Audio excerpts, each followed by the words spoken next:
And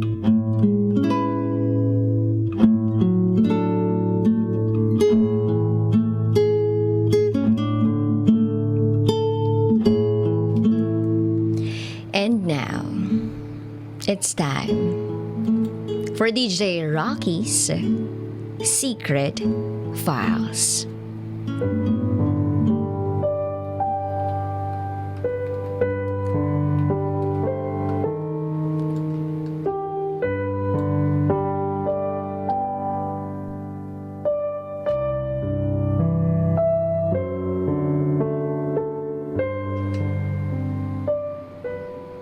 Hinanapan ako ng bagong babae ng girlfriend ko kasi mamamatay na daw siya. Anong gagawin mo kapag nalaman mong mamamatay na ang girlfriend mo? Papayag ka ba sa gusto niya na ipaubaya ka sa ibang babae dahil mawawala na siya? Ako si Troy. At ito ang secret file ko.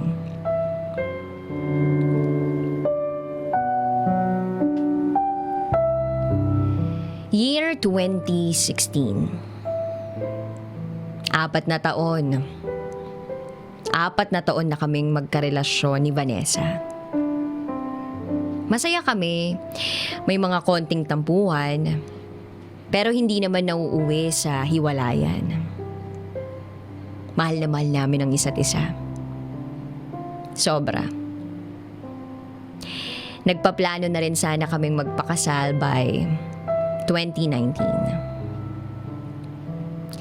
Maganda yung trabaho niya. Marketing assistant. Wala na siyang pamilya dito sa Pilipinas. Meron man pero malayong mga kamag-anak. Hindi niya close. May pagka-introvert din yun kaya hindi masyadong palakaibigan. Pero meron siyang best friend niya. Si Pia. Si Pia, wala siyang hindi alam sa best friend niyang si Vanessa. Lahat ng pinagdaraanan ni Vanessa, alam ni Pia. Kapag meron kaming alitan at ayaw sabihin ni Vanessa kung nasaan siya, kinokontak ko si Pia. At siya ang nagiging tulay sa aming dalawa. Isang gabi habang nakahiga sa kama,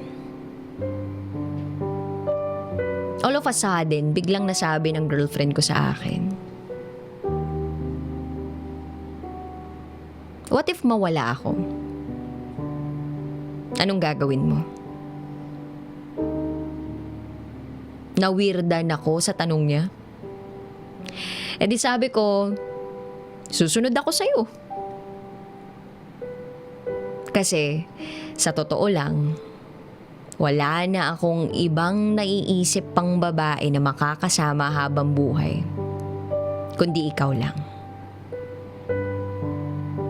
Ikaw lang at wala nang iba. Yun ang sagot ko kay Vanessa. At nakatulog na kami. Sa pagdaan ng araw, para bang may napapansin akong pagbabago sa kilos niya?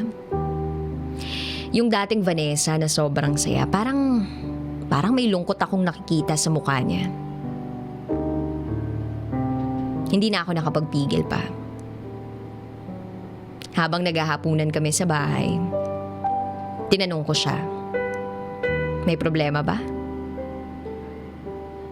Ang sabi niya, wala daw. Ngumiti lang siya. Nakakapagtaka. Tumayo pa siya sa upuan niya at niyakap ako bigla. Napaisip ako. Inobserbahan ko lalo ang kilos ni Vanessa. Alam ko may mali. May iba. Pag nakahiga na kami sa kama sa gabi, alam ko may ginagawa pa siya. Nagsi-cellphone. Kaya isang gabi, Nagkunwa-kunwarian akong tulog. Pero ang totoo, pinapakiramdaman ko siya. Nakayakap ako sa kanya noon at siya naman ay nakatalikod sa akin. Kaya kitang-kita ko kung anong ginagawa niya sa cellphone niya. Akala niya natutulog ako pero kitang-kita ng dalawang mata ko na nagtitender siya. Pero ang mas lalong ipinagtaka ko, puro profile ng babae ang tinitingnan niya. Sa isip-isip ko, tomboy ba siya? Ay, mukhang mulabo naman yun eh. O baka naman ngayon niya lang na-realize na babae pala talaga gusto niya. Napapaisip talaga ako. Medyo napaluha lang ako noon at natatakot ako na yun nga ang sagot sa tanong ko. Pero mahal na mahal ko tong taong to. Kaya sabi ko sa sarili ko, gagawin ko ang lahat-lahat. Manumbalik lang yung pagmamahal niya sa akin. Manumbalik lang yung dating kami. Nagmo-mall kami noon bigla. Sinabi niya sa akin na may imi-meet daw kaming babae. Babae? Sa isip-isip ko, eto ba yung ipagpapalit mo sa akin? Ipapakilala mo pa talagang kaibigan siya sa akin pero ang totoo, niloloko mo na pala ako. Yun ang tumatakbo sa isipan ko. Iniisip ko pa lang ang sakit-sakit na. Nasa isang resto na kami nang biglang may dumating na matangkad na babae. Sexy, may itsura, desente at mukhang matalino. Nagulat ako nang dumiretso siya sa table namin. Nakipagbeso sa girlfriend ko. Ipinakilala siya ni Vanessa na Mary. Mary ang pangalan. Si Mary, may pagkamadaldal, kwento ng kwento tungkol sa buhay niya. Tinanong ko kung paano sila nagkakilala pero ang mabilis na sagot ni Vanessa ay recently lang daw silang nagkakilala sa isang marketing event sa opisina. Agad namang sinang-ayunan ni Mary yun. Pero alam ko talaga na may mali eh. Kilala ko si Vanessa. Hindi siya titingin ng diretsyo sa mata ko. Hindi niya kayang tumingin ng diretsyo kapag nagsisinungaling siya. At ayun nga, hindi siya makatingin ng diretsyo sa mga mata ko. Pero pinalipas ko yung araw na yun. Mag-oobserba ako. Daldalan lang sila ng daldalan. Actually, medyo nakikita ko si Vanessa kay Mary. Kaya siguro sila nagkakasundo kasi may similarity sila. Mahilig sa Game of Thrones. Mahilig din sa maanghang na pagkain.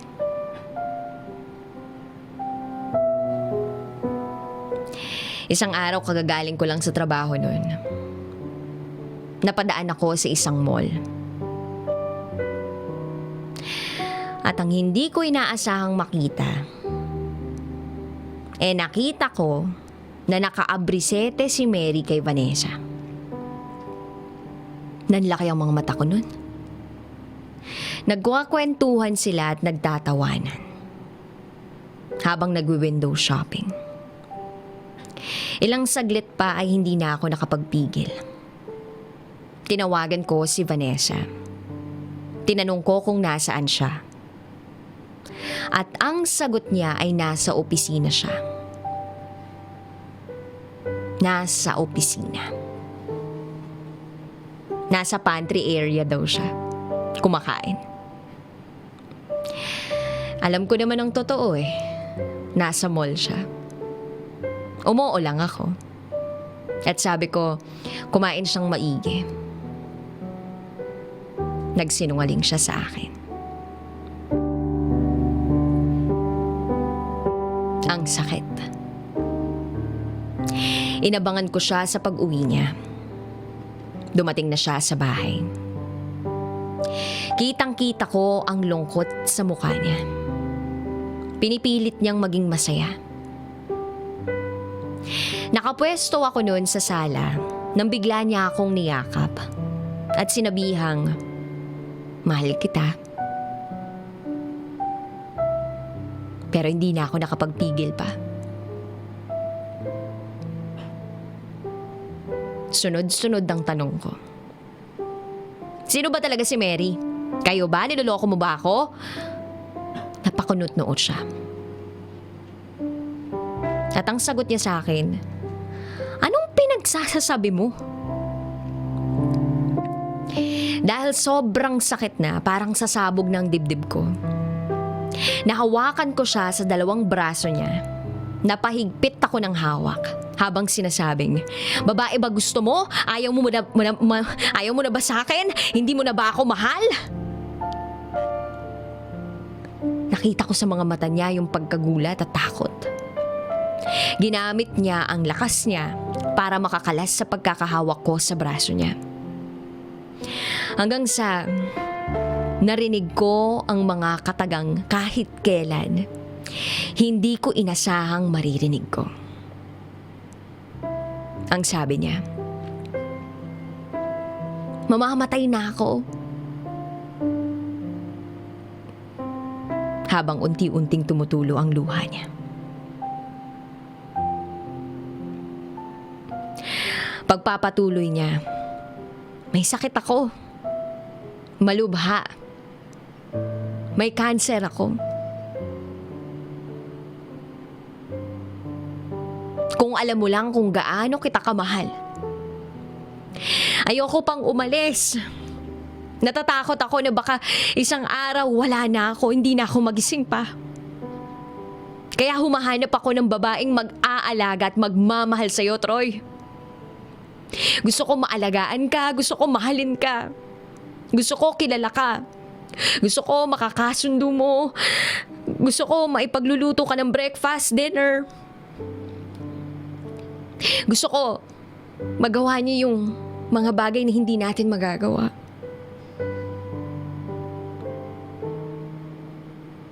Pero ikaw lang ang gusto ko."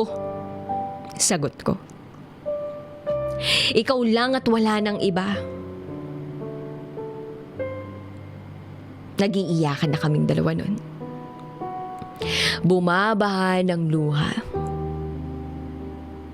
Galit na galit ako sa kanya kasi para bang ipinamimigay niya na ako sa iba. Anong karapatan niya na magdesisyon para sa akin? Ako lang ang may karapatan na magdesisyon kung sino yung mamahalin ko.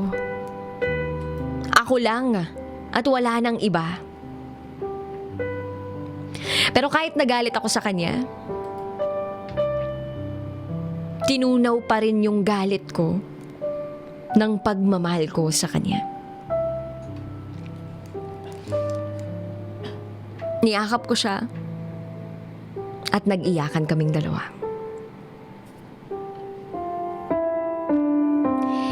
Kinabukasan, Sabado, walang pasok. Mabigat ang mga mata ko dahil siguro sa kakaiyak ko kagabi. Pagising ko, naamoy ko ang paborito kong pagkain. Breakfast. Garlic rice. Tuyo. Itlog. Pero nagulat ako nang may makita akong note na nakalagay sa nakahain. Ang sabi, "Mahal, ayoko nang makita mo kung nahihirapan. Paalam. Tandaan mo, mahal na mahal kita. Siguro ilang araw na lang ang ilalagi ko. Sana maintindihan mo ko. I love you." Pagkabasa ko nun, naihagis ko lahat ng pwede kong maihagis. Nanghina yung tuhod ko. Napamukmuk ako sa isang sulok. Humahagulgol. Sinubukan kong kontakin si Vanessa sa lahat ng numbers niya pero wala. Tiningnan ko ang Facebook niya, deactivated na. Kinontak ko si Pia, ang best friend niya, pero wala naman daw tong naibanggit sa kanya. Durog na durog ako. Wasak na wasak. Kung pwede lang akong mamatay, gusto ko nang mamatay. Ilang oras pa, may kumakatok sa pinto. Nagmamadali akong buksan ang pinto. Umaasa na ang bubungad sa akin ay ang mukha ni Vanessa. Pero si Mary ang nakita ko. Si Mary na na-meet namin sa restaurant. Pinapunta daw siya ni Vanessa, emergency daw. Naguluhan din si Mary sa mga nangyayari. Alam daw ni Mary na may sakit si Vanessa, pero hindi daw siya sumang-ayon sa gusto nito. Hindi siya sumang-ayon sa gustong mangyari nito na siya ang pumalit para sa kanya, sa buhay ko.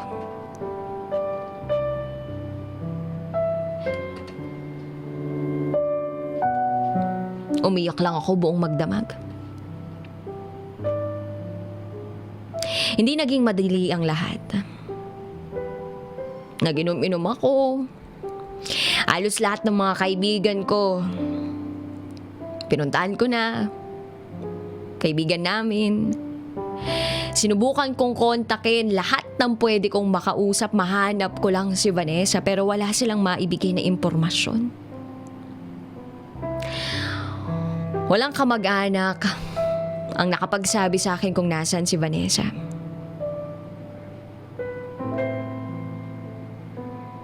Si Pia naman, wala din daw siyang balita. Paano ko naman hahanapin ang isang taong ayaw magpakita, hindi ba? Ganon ang naging routine ko. Iyak dito, iyak doon. Inom dito, inom doon. Pero hindi ko pa rin kinalilimutang magtrabaho. 2 buwan na nakalipas, nakatanggap ako ng text kay Pia. Tinanong muna nito kung nasaan ako. Ang sagot ko, nasa bahay lang. Kinumusta ko siya, tinanong kung anong balita. At huminto ang mundo ko nang sabihin niyang patay na daw si Vanessa. Wala na daw. Sa States daw ito, sinubukang magpagamot, pero wala na. Gusto kong sumunod kay Vanessa. Gusto ko siyang yakapin. Gusto ko siyang hagkan. Pero paano? Paano? Huli na ang lahat. Wala na siya.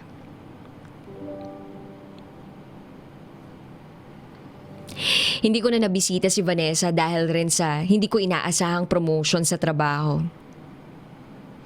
Na-pressure ako. Gulong-gulo ako sa buhay. Gulong-gulo ang isip ko nun. Mahirap ang pinagdaraanan ko at sa hirap na yun, kasama ko palagi si Mary. Eventually, naging magkaibigan kami ni Mary. Nakikita ko sa kanya na madali siyang pakisamahan. Nakikinig lang siya sa lahat ng hinaing ko. Kahit paulit-ulit. 2 taon ang lumipas. Naging okay ako. Masakit pero kailangang tanggapin. Hindi rin naging madali kay Mary ang lahat. Hindi namin inaasahan na magmamahal kami parehas. Nakita ko yung pagtsatsaga ni Mary sa akin. Nakita ko yung pag-aalaga niya. Yung pagmamahal niya sa akin. Tulad ng gustong mangyari ni Vanessa. Siguro ito na nga yun. Second week of September this year, nagkaroon kami ng company outing. Out of the country. Maganda yung kumpanyang pinapasukan ko. Kaya magandang bansa rin yung napuntahan namin. Para sa out of the country namin. Singapore. May mga kasamahan akong kasama ko, syempre. At yung iba nilang pamilya. Hindi na nakasama si Mary kasi mahigpit sa trabaho niya. Sabi ko nga, sana kasama ko siya. Nasa Universal Studios kami noon. Ako, napagod na ako kakasakay ng mga rides. Naupo lang ako sa isang bench habang nagmamasid sa paligid. Napapangiti ako sa mga nangyayari. O sa mga nangyari. Si Vanessa nasa piling na siya ng poong may kapal. Sana masaya na siya.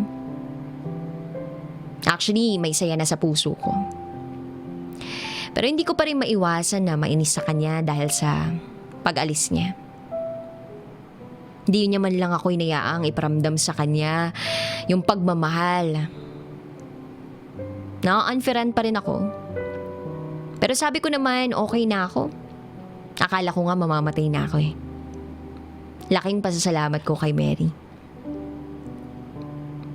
At habang nag-iisip ako noon, nagmamasid sa paligid. Isang babae ang nakakuha ng atensyon ko. Pamilyar na pamilyar sa akin ang tindig. Buhok, postura at pananamit. Nakatalikod siya. Sabi ko, ay baka hawigan lang at datingan lang nung babae. Pero nagulat ako nang bigla na itong napaharap sa gawi ko. Nanlaki ang mga mata ko. Nagpawis ang mga kamay ko. Nagtama ang mga mata namin. Siguro nakita niya rin ako. Nang makita niya ako, tumakbo siya papalayo. Tumayo ako at hinabol ko siya hanggang sa naabutan ko siya. Hindi ako pwedeng magkamali. Si Vanessa. Buhay si Vanessa. Nang magkaharap na kami, umiiyak lang siya. Niyakap ko siya. Sabi ko, paano? Anong nangyari? Ang tanging tugon niya lang ay halik ng pananabik. At yakap na sobra kong hinanap. Pero mali to. Mali, hindi pwede. Meron akong Mary. Napag-alaman kong sa Singapore na siya nagtatrabaho. Kasama niya ang mga Pinoy na katrabaho niya rin. Ang dami pa namin gustong sabihin sa isa't isa. Ang dami ko pang katanungan kaya inaya ko siya ng dinner. Pumayag naman siya.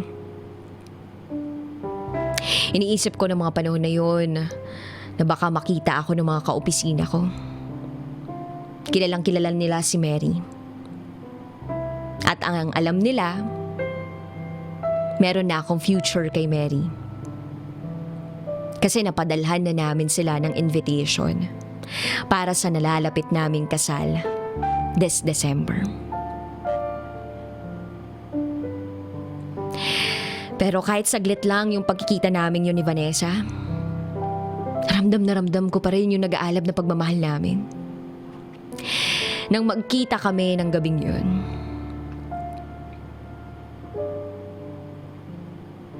kahit gulong-gulo ako, tinanggap ko lahat ng paliwanag sa akin ni Vanessa. Natakot daw siya. Mali daw yung doktor. Nagpa-second opinion daw siya. Nag-OA lang daw siguro siya. Sinubukan niya daw akong kontakin pero nakita niya daw sa mga post ni Mary na nagkakaigihan na kami. Kaya ayaw niya nang pumasok pa. May nangyari sa amin. Sa ngayon, nagbalik na ako sa Pilipinas. Tuloy ang communication namin ni Vanessa. Anong gagawin ko? Gulong-gulo ako. Iuurong ko ba yung kasal namin ni Mary? Alam ko mahal ko naman siya. Pero mahal ko din si Vanessa. Kahit ang sakit ng ginawa niya. Tulungan niyo naman ako.